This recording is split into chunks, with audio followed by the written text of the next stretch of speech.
Petty Revenge Part 3. Steal my desk? Be annoyed for 30 seconds every day.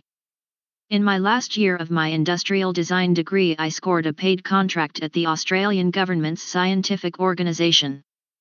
Although I was only in 2 to 3 days per week, I was shown into a large empty office and told I could base myself there.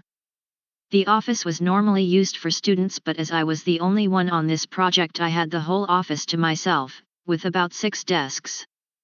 Naturally, the first task is to find the best desk and put it into the best position. Since I was going to be there for a while, I stuck some posters of my project on the wall behind my desk and even brought in some retro decor from home to add a little personality to my part of the boring brick cavern. All went well for a couple of weeks until a few other students moved into the room. Although our paths rarely crossed as they were working on other projects, 2 of them were perfectly reasonable and set themselves up on other desks. The third, who I will call Jerkwad, because that is probably his name, decided he liked my desk. I should point out that all of the desks were the same and mine had no better a view than anyone else's. Mine had my stationery on it, my posters on the wall around it, a clock, a telephone, all were mine. In fact, the telephone wasn't even plugged in, I just brought it in because it was an Erica phone and they look cool. So one day I come in and Jerkwad is sitting at my desk, while the other students were at their desks. My stuff was packed up and pushed to one side to make room for his stuff. I made some comment about it being my desk and his response was, "Yeah, I won't be here for long," or some other blow-off. To pursue it further would have made me look really petty in front of the others since all the other desks were the same. I set myself up at another desk that day, although over the next few days I could tell my stuff had been moved around and unless I got to the building by a certain time he would steal my desk again. Unfortunately for Jerkwad, one of the things I brought from home was a talking wizard talking calculator clock. It was a cheap gimmicky thing like you would see at the markets. Basically a black plastic box with a button. When you pressed the button, it would say it is 9:05 a.m. When you opened the box there was a calculator, and when you pressed each button it would say the number, and read out the answer. Unluckily for Jerkwad, the clock also had an alarm. When you set it, it would say beep beep beep it is 9:05 a.m. beep beep beep it is 9:05 a.m. and would keep repeating this for 30 seconds very loudly.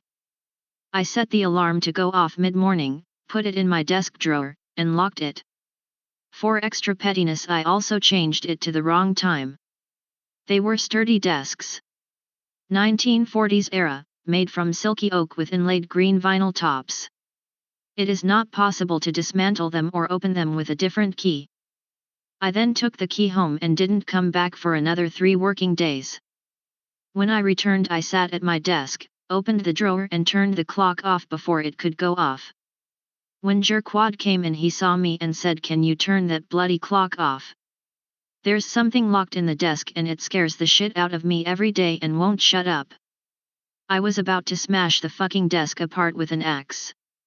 I said something snarky like, "Sorry, it does sometimes go off when other people sit at my desk."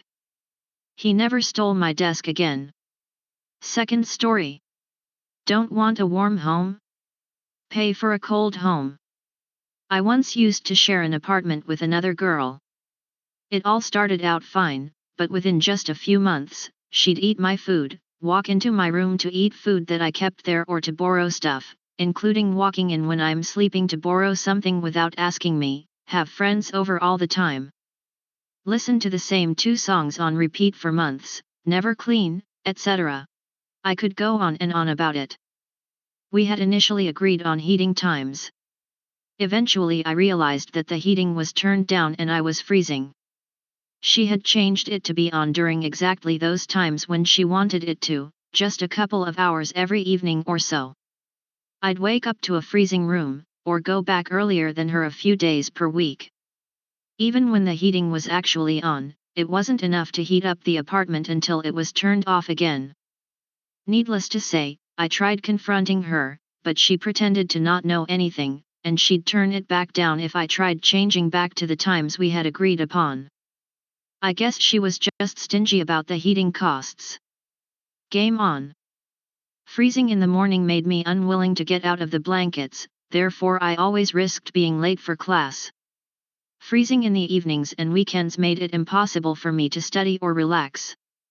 I knew I had to do something. My solution was the hair dryer. I only needed to turn it on for a few minutes and then my room would be nice and warm for a while.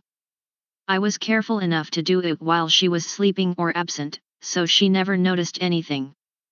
Our shared power bill went slightly up, but she said nothing about it. So, if she didn't want to pay for a warm home, let her pay for a cold home. Third story. Dog pooping on my lawn.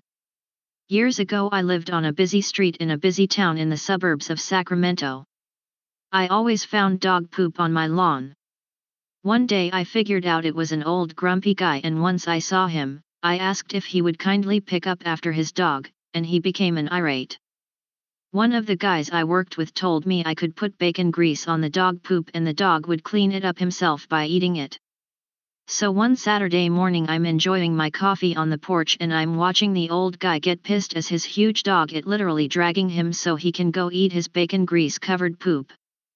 Needless to say, the dog stopped pooping on my lawn.